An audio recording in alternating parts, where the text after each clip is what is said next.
भागवत भगवान जी से आशीर्वाद प्राप्त करें। मनोज प्रधान जी प्रधान पाठक हैं, आपसे निवेदन आए से भागवत भगवान जी से आशीर्वाद प्राप्त करें। भोला गुप्ता जी आपसे निवेदन आकर से भागवत भगवान एवं मंत्री महाराज जी से आशीर्वाद प्राप्त करें। हाँ, भोला गुप्ता जी नाव पारा टेंडर से हैं, उनसे निवेदन आगे से भागवत भगवान जी से आशीर्वाद प्राप्त करें। मनीराम राठौर पटेल साइकिल वाले कला साहू बोधगोदा से आज का प्रसाद दान दिए हैं, उनके लिए जोरदार तालियों से उत्साह होना चाहिए। और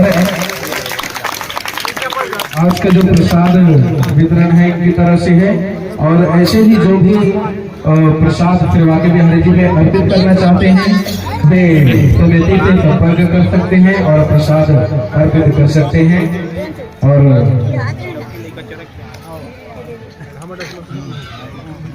आइए स्वागत के कई को यही विराम करते हुए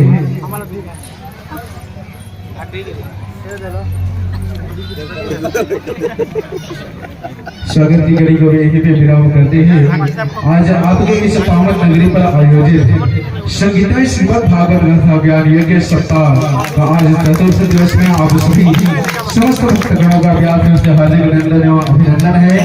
और धन्य है भारत भूमि, और धन्य है तुमेरे गांव, और धन्य है यहाँ के और एक एक बार अपने लिए जोरदार तालियों से कीजिए।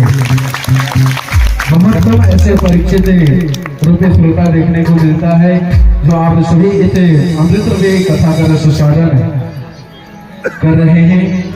और ऐसे ही हमारे परम पूज्य महाराज जी की कथा आगामी और है पावन धराधाम के पावन भूमि पानी पाथर के पावन भूमि पर है। आप सभी वहाँ भी शानदार आमंत्रित हैं। जरवे के पावन भूमि पर यह संगीतमय श्रीमद् भागवत कथा ज्ञान यज्ञ सप्ताह का कार्यक्रम है, वहाँ भी आप सभी सादर आमंत्रित हैं। यह जो कथा आपके इस पावन नगरी पर चल रहा है, यह कथा हमारे परम पूज्य महाराज जी के यूट्यूब चैनल यूट्यूब चैनल है, इसमें लाइव चल रहा है। आप सभी हमसे जुड़े रहने के लिए, यूट्यूब परिवार से जुड़े रहने के लिए आप सभी परम पूज्य महाराज जी के यूट्यूब चैनल को सब्सक्राइब कर सकते हैं। और आगामी संगीतमय श्रीमद् भागवत कथा रस श्रवण कर सकते हैं यूट्यूब लाइव के माध्यम से। जोरदार उत्साह के लिए प्रेम से सामने सरकार की जय हो। और आइए हम सभी पुनः इस अमृत की कथा का रस साधन करने हेतु परम पूज्य महाराज जी के चरणों में निवेदन करते हैं। प्रेम से नारायण भगवान की जय हो। क्या बोलेंगे? जय श्री राधे। क्या बोलेंगे? जय जय श्री राधे। आइए चलते हैं परम पूज्य महाराज जी। जय जय श्री राधे, जय जय श्री राधे। शांत हो गए लग रहा है। जय जय श्री राधे।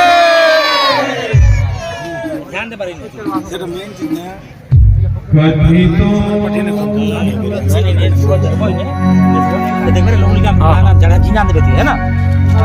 श्रीमद् भागवत कथा दशम स्कंद। कथितो वंश विस्तारा सोम सूर्यो राज्ञा चौभ्यावंसना चरित्रम परमाहुरम्।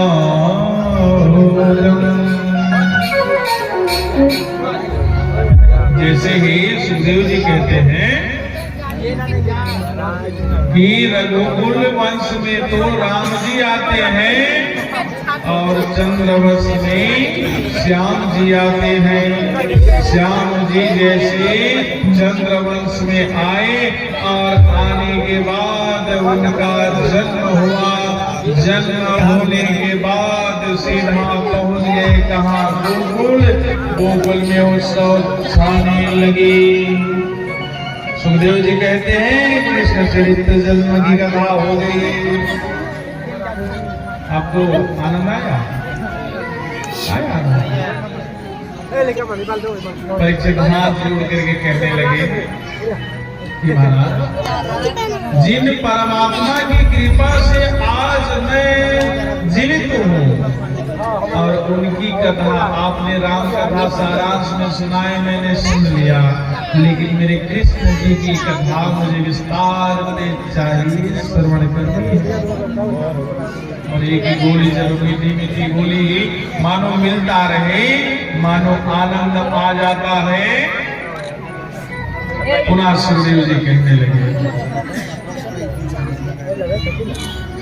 कि एक कंस था। कंस ने अपनी पिता उग्रसेन राज सत्ता सब छीन लिए और छीन लेने के बाद अपने पिता को कैदखाना में डाल दिया। कैदखाना में जैसे डाले, लेकिन डालने के बाद उनकी एक बहन थी। बहन का नाम क्या नाम थी भैया? देवकी। देवकी बड़ा प्रेम करते थे कंस, बड़ा प्रेम करते थे और सदैव प्रेम के बंधन में बंधे रहते थे। और उनका विवाह हुआ इनके साथ, वसुदेव जी के साथ। बड़ा सुंदर ढंग से विवाह संपन्न कराए। विवाह संपन्न कराने के बाद अपने रथ में खुद सारथी बन के, कौन? कंस खुद सारथी बन गया और सारथी बन के अपनी बहन की विदाई करने लगा। जैसे विदाई करने लगा, देवता उधर से विचार करने लगे, यदि कंस बड़ा सीधा साधा हो जाए, सत्कर्म करने लगेगा तो बिहारी जी कहाँ से आएंगे?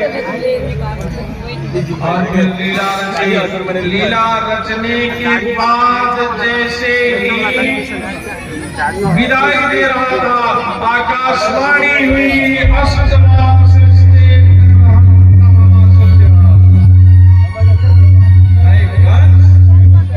जिसको अभी तो बड़े सुंदर ढंग से विदाई दे रहा है, उसी गर्भ का अष्टम गर्भ तेरा काल बनेगा। सुनते ही कंस ने क्या क्या, रथ से नीचे उतर गया और उतर करके देवकी के केशों को पकड़ के खींच के रथ से नीचे उतार दिया। उतारने के बाद तलवार हाथ में लेकर के मारने के लिए तैयार हो गया। जैसे मारने के लिए तैयार हुआ, वसुदेव हाथ जोड़ करके कंस के पास आ गया। वसुदेव कहने लगे कि भैया, ये आपकी बहन है, इनकी हत्या ना कर। मैं वचन देता हूं, आपको अष्टम गर्भ से तो परेशानी है, अष्टम गर्भ से ही तो खतरा है। जैसे ही अष्टम गर्भ होगा, मैं आपको सौंप दूंगा, मैं वचन देता हूं। वसुदेव जी के वचन को सुन के कंस ने छोड़ दिया और छोड़ने के बाद दोनों को विदा कर दिया, आजाद करने लगे। एक दिन नारद जी महाराज आए कंस के घर। कंस बड़ा सुंदर से स्वागत किया और स्वागत करने के बाद नारद जी कहने लगे कि कंस कुछ आकाशवाणी हुई थी या सच सुना था? कंस ने कहा, हाँ महाराज, आकाशवाणी हुई थी, बस खतरा अष्टम गर्भ में है, बाकी में कोई टेंशन नहीं है। अष्टम गर्भ कमल के पुष्प लिए, कौन? नारद जी। नारद जी कमल के पुष्प लिए और कमल के पुष्प को ऐसे ले करके, अब अष्टदल होता है कमल की पंखुड़ियां, उसको गिनने लगे, 1 2 3 4 ऐसे गिनने लगे, गिनने लगे और गिनते गिनते अब इधर से गिने तो अष्टमी आया, और पुनः इधर से गिनना आरंभ किए तो अष्टमी आया। जिधर से गिनना आरंभ करते वही आखिरी अष्टम था। कंस का दिमाग घूम गया, कंस समझ गया। अब मूर्ख हो या संत कि किसी के फूकने से बचते हैं। मूर्ख को भी कोई पाठ पढ़ाओगे तो पाठ पढ़ता है, और संत को भी फूकने से ही बचता है। अब समझ गए कंस की अब ये देवता गड़बड़ भी कर सकते हैं, गड़बड़ कर सकते हैं। अब वसुदेव देवकी को लाए और कारागार में डाल दिए। कारागार में जैसे डाले अब की बार प्रथम गर्भ आया। प्रथम गर्भ जब आया कंस को पता चला कि पहला गर्भ आ गया। कंस आके प्रथम गर्भ को पत्थर से पटक करके मार डाला। देवकी वसुदेव बंदी गृह में बंधे हैं, अब क्या कर सकते हैं। जब जब गर्भ नष्ट होता जाए मानो परमात्मा को याद करते हैं। अब के बार जब कुछ समय बाद पूरा दूसरा गर्भ जब आया, दूसरा गर्भ जो इसी तरह कंस आते गए और मारते गए। जब छठवां गर्भ की बारी आया तो 6 पुत्रों की हत्या कर दी। और जिन माता पिता के सामने पुत्र की यदि 100 लाश सामने में पड़ी हुई, वो भी छोटे से बालक जिसने कुछ सही ढंग से दूध भी ना पी पा रहे, ना कुछ बोल पा रहे, और उस माता पिता के सामने पुत्र का शव जब पड़ा रहता है तो माँ को कितना दर्द होती है, माँ को कितना तकलीफ होती है, माँ ही जानती है।